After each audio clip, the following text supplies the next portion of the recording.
عارف کسانہ کے چینل پہ آپ سب کا خیر مقدم ہے۔ آج کے ولاگ میں ہم ڈنمارک کی امیگریشن کے حوالے سے، ورک پرمٹ کے حوالے سے اور دیگر جو اپڈیٹس ہیں ان پہ بات کریں گے۔ بہت سے میرے جو ویورز ہیں انہوں نے یہ کہا تھا کہ ڈنمارک کی جو لیٹسٹ سچویشن ہے اس کے حوالے سے ہمیں اپڈیٹ کریں، تو یہ جناب تازہ ترین جو صورتحال ہے میں آپ کی خدمت میں پیش کروں گا۔ اور اس کے ساتھ یہ بھی کہ ابھی جو ایک جریدہ ہے دا اکانومسٹ، اس نے دنیا کے بہترین شہروں کی جو ہے وہ ایک فہرست جاری کی ہے۔ اس میں وہاں جو سہولتیں ہوتی ہیں اور جو اوور آل سچویشن ہوتی ہے اس کے مطابق دا اکانومسٹ جو ہے وہ ہر سال جو فہرست جاری کرتا ہے، اس کے مطابق دنیا کا جو بہترین شہر ہے رہنے کے لیے ٹاپ، وہ جناب کوپن ہیگن ہے، ڈنمارک کا دارالحکومت۔ تو جناب کوپن ہیگن کے جو ہمارے دوست ہیں ان کو مبارکباد جناب، آپ کا شہر پوری دنیا میں بہترین قرار پایا ہے رہنے کے حوالے سے۔ دوسرے نمبر پہ جناب ویانا ہے، آسٹریا کا دارالحکومت، تو ویانا میں بھی ہمارے دوست ہیں، ان کے لیے بھی جناب یہ اچھی خبر ہے۔ اس کے بعد جناب آ گیا تیسرے نمبر پہ آسٹریلیا کا میلبرن، چوتھے نمبر پہ سوئٹزرلینڈ کا زیورچ، اور اس کے بعد سوئٹزرلینڈ کا ہی آتا ہے جنیوا، اور اس کے بعد جناب آ گیا جاپان کا اوساکا، پھر جناب آسٹریلیا کا ایڈلیڈ اور کینیڈا کا وینکوور، اور اس کے بعد 10ویں نمبر پہ ٹوکیو ہے جاپان کا۔ سویڈش دارالحکومت اسٹاک ہوم جو ہے وہ 34ویں نمبر پہ ہے، حالانکہ جو 100 جو پوائنٹس ہیں اس میں 84 ہیں، لیکن یہاں پہ جو ہیلتھ جو فیسیلیٹیز تھیں اس کی وجہ سے اس کے نمبر تھوڑے کم آئے ہیں، تو جناب اسٹاک ہوم جو ہے وہ 34 نمبر پہ ہے۔ اگر ہم ایشین شہروں کی بات کریں تو بھارت کے جو شہر ہیں ان کی تفصیل اس فہرست میں نئی دلی جو ہے وہ 120ویں نمبر پہ ہے، ممبئی 121 پہ ہے، اور چنائی 123 پہ ہے، اور بنگلور 127 پہ ہے۔ لیکن پاکستان کا کسی شہر کا جو ہے اس فہرست میں نئی نمبر جو یہ اکانومسٹ نے جو جاری کی ہے۔ اب جناب آتے ہیں جناب آج کی جو مین ٹاپ سٹوری ڈنمارک کی شہریت کے حوالے سے اپڈیٹس، تو وہاں پہ جناب جن لوگوں نے ڈینش سٹیزن شپ کے لیے اپلائی کیا ہوا ہے ان کے لیے صورتحال خاصی مشکل ہے، دشوار گزار اس لیے ہے کہ ان کو غیر معمولی تاخیر کا سامنا کرنا پڑ رہا ہے۔ یہ سچویشن سویڈن میں بھی ایسا ہی ہے، بلکہ ہم نے ناروے کے ایک ولاگ میں دیکھا، وہاں بھی کافی زیادہ دیر لگتی ہے۔ جو پتہ نہیں یہ تینوں اسکینڈینیوین ممالک کی جو امیگریشن کے ڈپارٹمنٹس ہیں یہ کیوں اتنی زیادہ دیر لگاتے ہیں۔ جنوری 2026 میں 2000 سے زیادہ جو درخواست گزار تھے جنہوں نے سٹیزن شپ کے لیے اپلائی کیا ہوا تھا، انہوں نے جناب یہ پارلیمان کو ایک یادداشت بھی بھجوائی کہ جناب ہماری اپلیکیشن جو ہیں ان پہ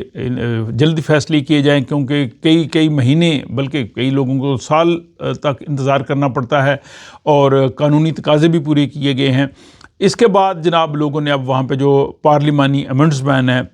محتسب ہے ان کے پاس جو ہے وہ باضابطہ جو ہے وہ اپلیکیشن جمع کروائی ہے، اور ان کا موقف یہ ہے کہ جو غیر معمولی تاخیر ہو رہی ہے یہ ان کے ساتھ ناانصافی، انہیں کوئی واضح ٹائم لائن نہیں دی جا رہی، اور اس ڈیلے کی وجہ سے وہ اپنے بہت سے پلان نہیں کر سکتے، سفر نہیں کر سکتے، جاب، فیملی کے معاملات اور بہت سی ایسی چیزیں ہیں جو ان کو ہینگنگ پوزیشن میں رکھتی ہیں، اور اس کی وجہ سے کئی درخواست گزار ہیں انہوں نے کہا جی کہ ہمیں بہت سی مایوسی کا سامنا کرنا پڑ رہا ہے، بلکہ ہمیں ایسے لگتا ہے کہ شاید ڈنمارک جو ہے وہ سٹیزن شپ دینا ہی بند نہ کر دے۔ تو یہ واقعی بہت بڑا معاملہ ہے وہاں امیگریشن کا، اور جو درخواست گزار جنہوں نے تمام قانونی تقاضے پورے کیے ہیں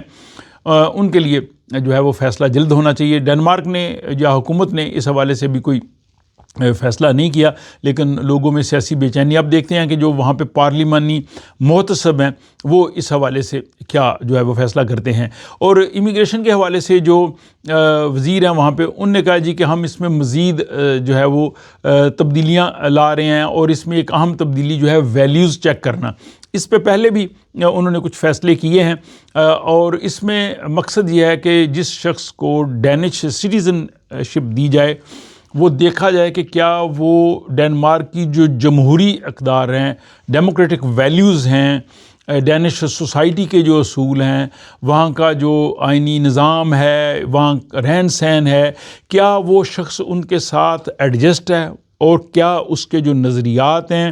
کیا اس کا جو بیہیویئر ہے، اس کی ایکٹیویٹیز ہیں، کیا وہ ان چیزوں کے مخالف تو نہیں، کیا وہ جمہوریت مخالف تو نہیں، کیا وہ ڈینش ویلیوز کے مخالف تو نہیں۔ یہ ایک بہت بڑی لٹکتی ہوئی تلوار ہوگی بہت سے لوگوں کے لیے جو مختلف کلچرز سے آئے ہیں، مختلف مذاہب سے آئے ہیں، مختلف ملکوں سے آئے ہیں، ایک طرف جو ہے وہ آزادی رائے بھی ہے، ایک طرف جو ہے وہ آپ کو مذہبی آزادی بھی ہے، آپ کو کلچر کی آزادی بھی ہے، لیکن جہاں پہ اگر اپنے مذہبی اور اپنے کلچرل ویلیوز پہ آپ کاربند رہیں اور ڈینش ویلیوز کے ساتھ ٹکراؤ آئے تو کیا پوزیشن ہوگی؟ تو یہ ایک بڑا جو ہے وہ ایک لوگوں کے لیے پریشان کن سی سچویشن ہوگی۔ اس طرح کی سچویشن سویڈن میں بھی انہوں نے ابھی بنائی ہے کہ واندر لا کے جن لوگوں کے پاس پی آر ہے، پرماننٹ ریزیڈنس ہے، اگر وہ ان کا رہن سہن کردار کوئی ایسا جو ہے وہ سویڈش سوسائٹی سے ہم آہنگ نہیں ہوگا تو ہم اس کی پی آر بھی جو ہے وہ کینسل کر سکتے ہیں۔ یہ بڑا ایک جو ہے وہ ایک لوگوں کے سروں پہ انہوں نے ایک تلوار جو ہے وہ لٹکتی کر دیا۔ بہرحال یہ اپڈیٹس ہیں۔ دوسری طرف جناب یہ ہے کہ ڈنمارک کے جو ورک پرمٹ ہیں ان میں کافی نرمی کی جا رہی ہے۔ اس سے پہلے بھی میں نے ایک ولاگ بنایا تھا جس میں کہ کون کون سے پروفیشنز ہیں جن کو ڈنمارک کی ضرورت ہے ان میں آسانی آنے کے لیے۔ اس حوالے سے وضاحت ضروری ہے کہ آپ نے جاب خود سرچ کرنا ہے۔ بیسیکلی جو لوگ ڈنمارک میں رہ رہے ہیں سب سے زیادہ تو ظاہر ان لوگوں کو فائدہ ہے، وہ وہاں پہ ایزیلی جاب لے سکتے ہیں، لیکن باہر سے بھی لوگ آ سکتے ہیں، لیکن جاب سرچ آپ نے خود کرنی ہے۔ اور اگر اس جاب سرچ کے بعد آپ کو متعلقہ کمپنی جو ہے وہ ورک پرمٹ دے دیتی ہے تو پھر آپ کے لیے آسانی ہے۔ اور یہاں انہوں نے کہا ہے کہ ڈنمارک کی حکومت کو مختلف شعبہ جات میں جیسے انجینئرز ہیں، آئی ٹی اسپیشلسٹ ہیں، صحت کے شعبے میں ماہرین ہیں، ٹیکنیشینز ہیں، کاریگر ہیں، ان لوگوں کی کافی ضرورت ہے۔ اور اس کمی کو پورا کرنے کے لیے ورک پرمٹ کے قوانین میں جو ہے وہ نرمی کی تجویز ہے تاکہ لوگوں کو لمبا انتظار نہ کرنا پڑے، اور اس کے لیے تنخواہ کی جو کم سے کم شرط ہے اس کو بھی کم رکھا جائے تاکہ کمپنیز کو اپنے لوگوں کو بھرتی کرنے میں، ان کو جاب دینے میں آسانی ہو۔ اور اس کے بعد یہ بھی ہے کہ اگر پہلے سے کسی کے لیے زیادہ تنخواہ کی شرط تھی تو اب نسبتاً کم تنخواہ کے بعد بھی جو ہے وہ ورک پرمٹ کا امکان پورا ہو جائے گا۔ اور یہ خاص کر 16 جو ہے وہ نان یورپی جو ممالک ہیں ان کے لیے یہ تجویز رکھی گئی ہے، اور پھر یہ تجویز جو ہے وہ پارلیمنٹ کے پاس اگر چلی جائے گی تو جو غیر یورپی ممالک ہیں، ایون جو لوگ جو ساؤتھ ایشیا سے، انڈیا، پاکستان، بنگلہ دیش سے، نیپال سے، سری لنکا سے، افغانستان سے آنا چاہیں تو ان کے لیے بھی جو ہے وہ کافی آسانی ہو جائے گی۔ اور پھر اس کے بعد جو ہے وہ پازیٹیو لسٹ میں جو آئیں گے ان کے لیے کافی جو ہے وہ بہتری ہوگی۔ تو جناب جو لوگ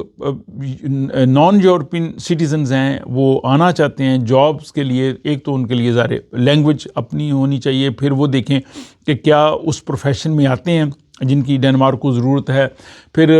اگر ظاہر ڈینش لینگویج تو ظاہر وہ وہاں سے سیکھ نہیں سکتے، لیکن انگلش کم سے کم ان کی بہت اچھی ہو، اگر ممکن ہو تو ڈینش میں بھی کچھ نہ کچھ آپ سیکھ لیں، اپنا ایکسپیرینس بڑھائیں، اپنی سی وی بہتر کریں، اور پھر ان شعبوں میں جا کے جو ہے وہ آپ اپنا مستقبل تلاش کرنے کی کوشش کریں۔ تو یہ جناب ڈنمارک کی اوورال امیگریشن، سٹیزن شپ، ورک پرمٹ کے حوالے سے اپڈیٹس سے جو میں نے آپ کی خدمت میں پیش کیے ہیں۔ ہمیشہ کی طرح آپ کی رائے کا مجھے انتظار رہتا ہے۔ اگر آپ کو یہ ولاگ پسند آئے تو دوست صاحب آپ کے ساتھ آپ اسے شیئر بھی کر سکتے ہیں، اپنی رائے ضرور دیجیے، اس چینل کو سپورٹ کرتے رہیے تاکہ اس طرح کے اپڈیٹس جو ہیں میں آپ کی خدمت میں پیش کرتا رہوں۔